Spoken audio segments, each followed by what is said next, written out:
Hey everyone, welcome back to Mini Bike Mike's Garage. Well, the time has finally arrived and I get to jump into a project that I actually brought to you guys maybe a couple months ago. I started talking about it, started posting about it, and that's the Great American Monkey 1000 that I'll be attending in Moab, Utah in the fall of 2025. And I've got to build a bike for the event.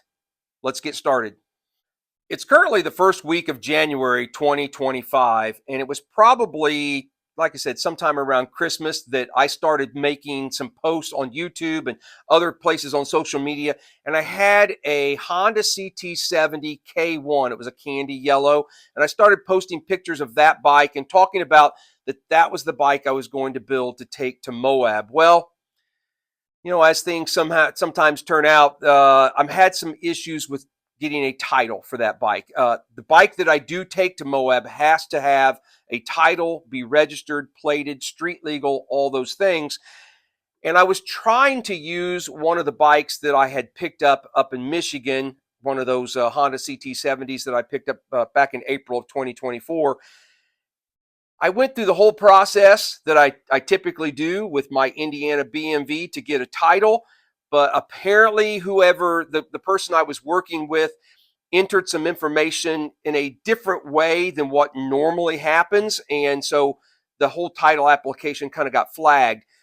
I am in talks with them to try and see if I can rectify the situation and hopefully still get a title for that frame, but to be able to move forward on this project, I've gone ahead and put that frame to the side, and I have another frame that's here in the shop that's titled that I think we're just going to go ahead and move forward with that, just so that you guys know what's going on. So over the last couple weeks, while I've been working with this title issue, I've also been collecting parts and pieces and kind of refurbishing some parts and getting things ready to build the bike. So you know what? I think I'll just go ahead and bring a camera and let's take a look and see what I've got. So as I show you these parts that I've got laid out, I'm not really going to take any time to explain why I picked each individual particular part that I used. Maybe when we get into the building of the bike and as we assemble each part, I will go more in depth on my thoughts of why I chose that particular part or that particular piece. This part of the video is really just to show you what I have bought, what I've got laid out here. Let's start right here in the middle. Heart of the Beast, the Life in 125cc. This version is a 4-speed semi-automatic. I'm going to mate it with a Nibbi 22 millimeter carburetor. You guys have seen me do this more times than I can count. It's been a very reliable, very dependable combination, and that's what I'm looking for on this ride, is something that will be extremely dependable and ease of working on if I need to. It's something I'm familiar with, so that's going to make my life a lot easier if I do need to do any repair to it. I think the engine comes stock with a 14-tooth counter sprocket. I'm going to up it to a 16-tooth, so I've got a new one of those. On the back, I have put a 33-tooth sprocket on the rear tire. That combination will get me enough speed to get me down the road, but yet still leave some torque for climbing, hopefully anything that Moab has to offer. We'll find out. Going to put a brand new RK chain on it to go with those new sprockets, axle adjusters. This seat, I believe, came from Bart Moto, if I'm not mistaken.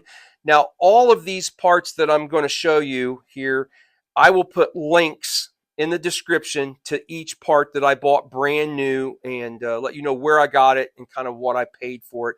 As of right now, everything that you see laying out here, I believe I'm around just shy of $1,300 in parts. So, okay, so the seat, I did go with brand new Bridgestone Trail Wing tires, the 4x10s that were stock on the early CT70s.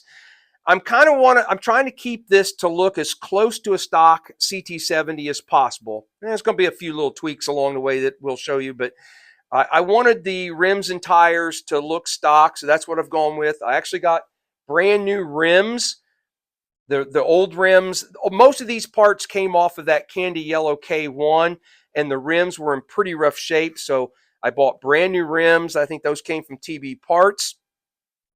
The hubs and the brake plates are the stock ones off of that K1. I did put new brake shoes, obviously, on there. Axles are the stock originals. You might be able to see that I've put brand new hardware. I'm not concerned about keeping all the number 8 bolts and nuts and making this a 100% correct. It's not a restoration. I'm building a bike to be able to survive 7 days in Moab. Yeah, I could have used the original hardware, but going with these nice stainless, they look better. I didn't have to take the time to clean up all the old hardware and so forth. Now, there are some things like the engine bolts and the threaded couplers, and like the one for the exhaust, that these are stock items. Those will get used again, but probably 90% of the hardware, stuff that bolts on engine guards and fenders and those sorts of things, chain guards, all of that will get updated to brand new stainless hardware. And I like the bolts that have the flanged head on them. So that's what, as you see me build this bike, that's what you'll see me use. All right, brand new engine guard. I think that might have come from CHP, if I'm not mistaken. I did the springs were salvageable off of the old bike for the brake, so I've got those. Brand new chain guard. I'm using the seat latch that came off of the original bike. These are the Amazon shocks that I've used on multiple projects, all the 4 bikes that went around Lake Michigan, the bike that I rode out to West Virginia, all use these same. They are slightly longer than stock, so it kind of sets me up, gives me a little bit more travel. I kind of like that since I'm going to be putting a bunch of weight on the back of this bike to carry supplies and luggage. I also kind of I like that the springs are covered and keep all the dirt and stuff out of them, so those came from Amazon. That's the original rear fender off of the K1. This is just a different swing arm, but the one I'll be using, it's off of what is that? That's topaz orange, so that's probably off of a K2 or K3 Honda. So we're going to use that. All the brake stuff, hardware is original off of the K1. The rod there, the stay, the brake pedals, and all the stuff that goes with that. You can probably see it on this side. I've got one of the Chinese aftermarket exhausts. I use a lot of those. They work great for me. I'll probably fancy up the shield a little bit, put some black accents on it just to kind of make it pop a little bit, make it look a little bit better. I'm going to go with my tried and true Trail Buddy TB515 harness, the 12-volt harness. It's pretty much plug and play with this engine. This is an Amazon key switch that I will rewire to work with that. I've done that a few times. Then all the electrical goodies that go with it. This is the original stainless trim piece that was on the K1. And that is a brand new Amazon 6-volt horn. The frame that I'm going to be using, I'm swapping to a K0 frame, and since I'm using a K0 frame, I'm going to go with a K0 headlight. I do have a 12-volt speedometer that fits in this. I've got it ordered from Trail Buddy, along with a couple other parts that aren't here. We had 10 inches of snow a few days ago, and our mail system is a mess right now, so I'm still waiting on a few parts like that speedometer. I think I'm going to reset and move you guys so you can see the front half of the bike now. For the front half of the bike, I'm actually going to go with some Ice Bear Champion, the front end, the front forks. I get these from time to time from guys who buy an Ice Bear Champion and they upgrade to an aftermarket front end, and so they take off the whole triple tree and everything. And I buy these fairly cheap, $50, $75 sometimes off of guys and they ship them to me, and I've used a few sets of these. They work really, really well. So I'll be, on the original frame, I'll be knocking out the races. This has the tapered bearing instead of all those little ball bearings. So we're going to put this triple tree, or this stem, I guess that's called, maybe, into the other frame, the original CT70 frame. Now you might have noticed that on the front, I've got a drum brake hub, and I just told you that these are Ice Bear Champion forks. Ice Bear Champion comes stock with a disc brake. Well, I'm not a huge fan of a disc brake, to be honest with you.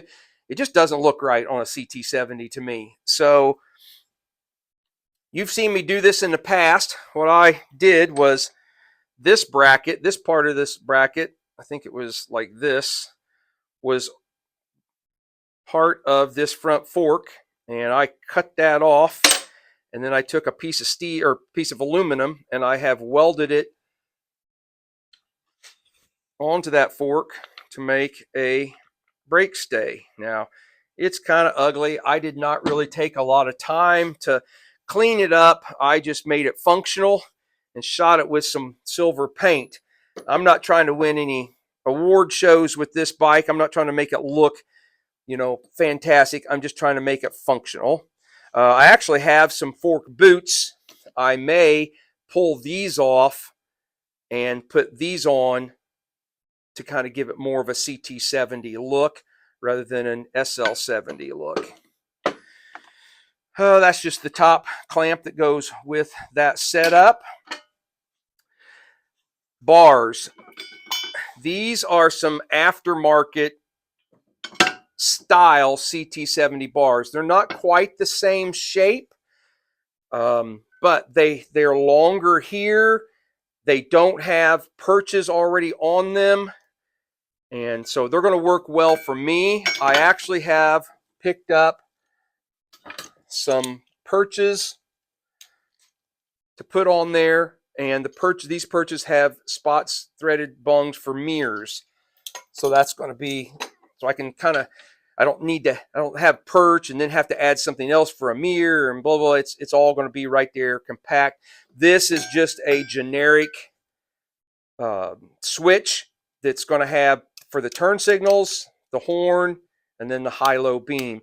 The headlights, I can turn them on and off with the key switch. That's a 3-position switch. So it'll be off, on with, run with no lights, and then run with lights. So if I want to shut the lights off, I can do that through there. Did not need a on-off switch on there. The throttle actually will have a kill button on it. So if I need to reach up and kill the bike, that'll be part of the throttle. This is not the original front fender that came off of that K1. That one was pretty mangled in bad shape, but this is just another used, a little bit better shape. It does have a crease there, but there again, I'm not trying to win any trophies or anything. These are the Kemimoto Mirrors that I've used on all of my recent builds. The Lake Michigan bikes, the West Virginia bike. And they will thread right into the lever perches that I picked up here. I think these are like an SL70 style that fit a 7/8 bar. And then cable wise, we've got just the speedometer cable, throttle cable, and then front and rear brake cable.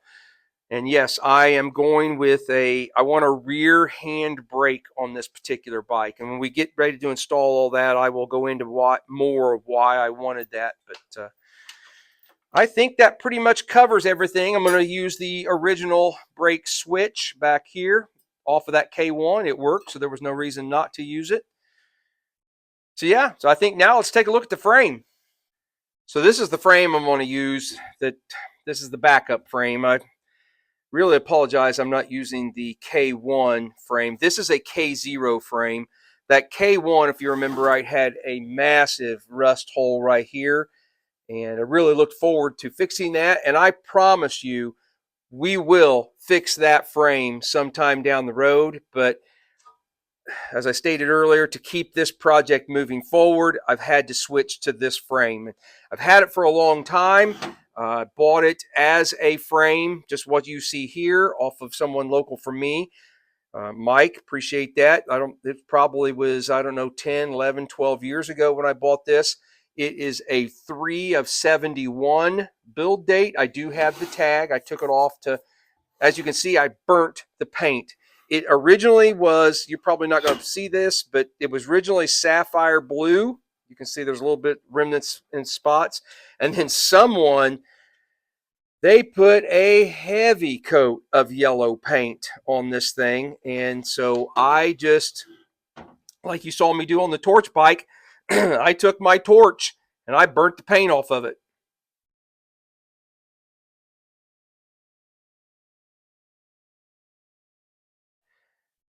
But this frame seems to be pretty solid.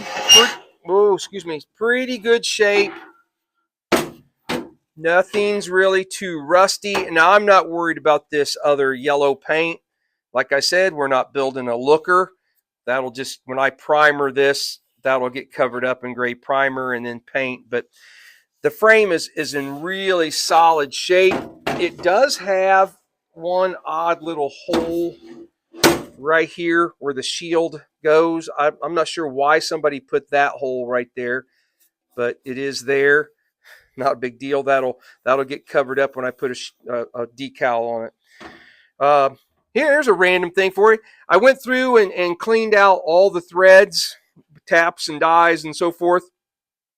How many of these M6x1 thread holes are on a K0 frame? Let's say that. Let's do it on this particular model, K0.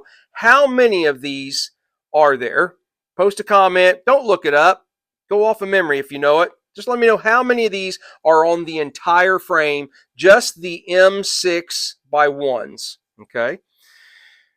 So, all right. So I think what I need to do, like I said, I'm going to put that Ice Bear Champion front end on this, and this still has the bearing cups, bearing races for the 21 ball bearings that go around here. And I need to put the races for those tapered bearings, so we're going to have to knock these out. These bearing cups are just a press fit in there, so I'm just going to take a steel rod.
All right, guys, so the next thing I want to do to this frame might seem a tad bit controversial to some of you. I'm not really sure.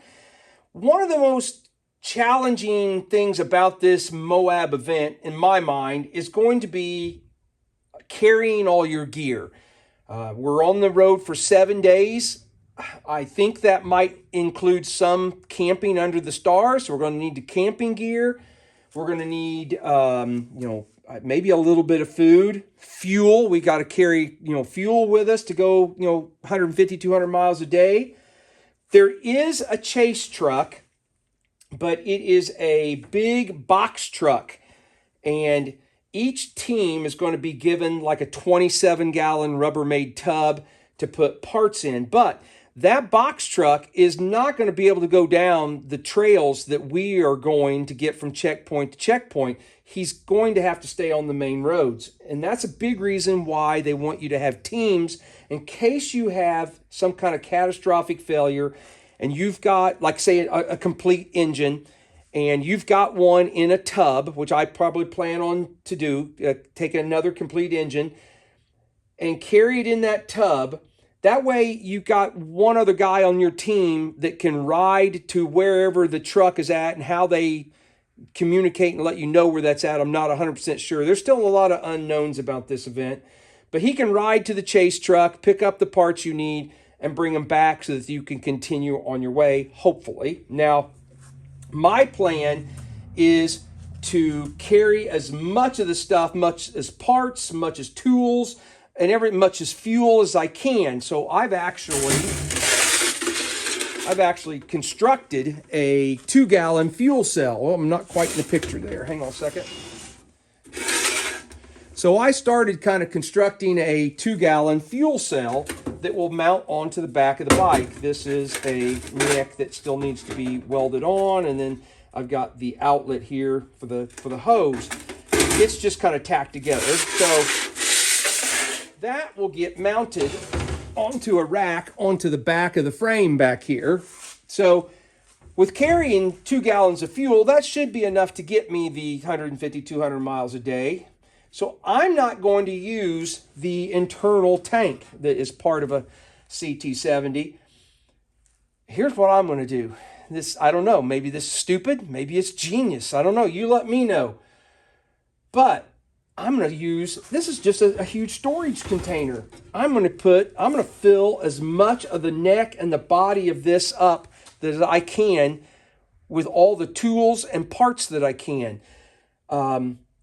When I built that CT110 to go around Lake Michigan, I had that great big huge box on the back, and it was super high, it was super heavy.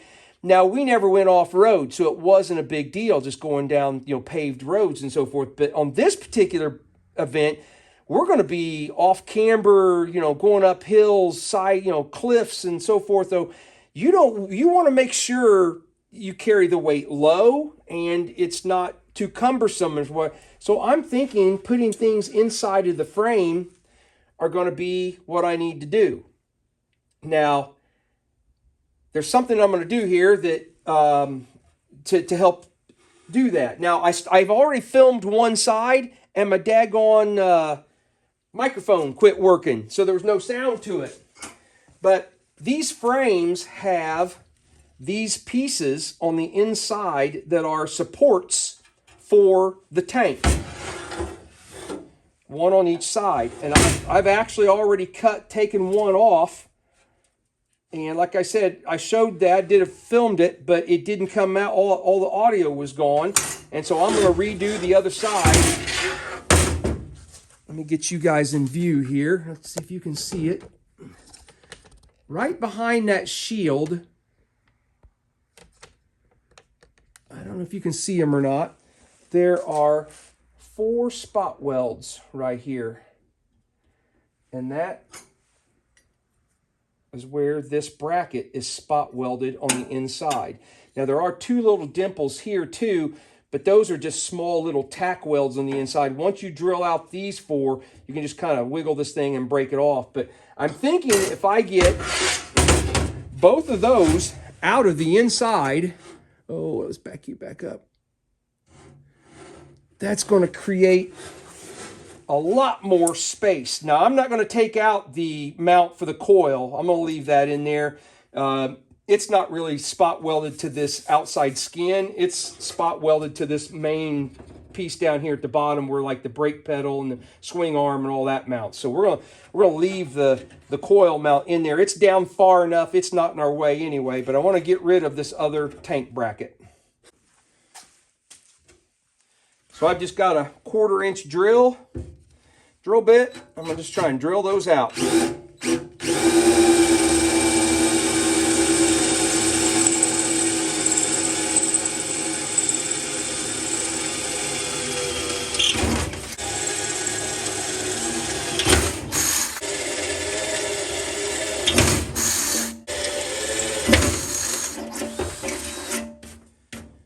Now I'm not going to do anything with the holes, and they'll be behind that badge.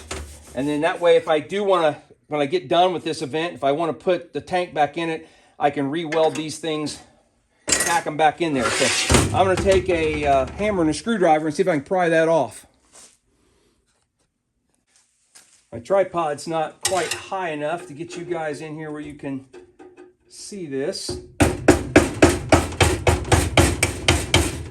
Hopefully I don't break the tip of my screwdriver, because this is still a good one. Oh, there's the top loose. Let's see if we can get the bottom loose.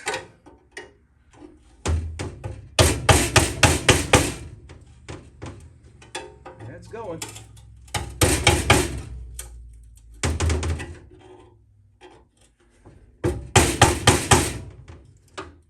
Come on.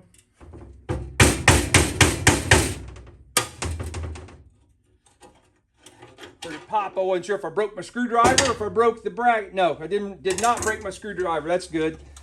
It just was the weld popping. And there it is. Yeah, I had two little tack welds at the bottom. That's what those two bottom dimples are right there, where it just kind of got tack welded. Fantastic. Oh my gosh, that so opens up the inside. I'll take a flap disc sander, and I think I'll try and reach in there or do something to kind of knock off any burrs. But that is really going to open it up and allow us to put some parts and tools inside and carry as much weight down low. Oh, that's going to be awesome. Plus, not cover up our Honda CT70. I want everybody to be able to tell we're riding a CT70, so I don't want a ton of bags and stuff and, you know, people going, what is it he's riding, you know? I want you to be able to see it. To finish up this video, I want to put this frame on this engine. I had it on here earlier, and I noticed something that I think we're going to have to take care of. And what I noticed was this little tray on the bottom here is pinching the vent, the crankcase vent tube. And I don't think I want that. I'll bring you guys in and show you, but I think I'm gonna take and mark that and just cut out a little notch out of that bottom tray. I don't know if it's showing up very good, but right here, it's this tray has got that pinched up against the engine.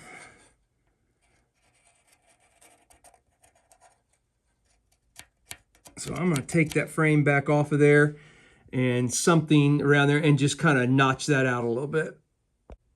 Yeah, I feel a lot better about that. There's actually some room there. Yeah, I wish I had come around and filmed it from this side before, but yeah, you can see now that it's got a lot more room. It's not squished at all.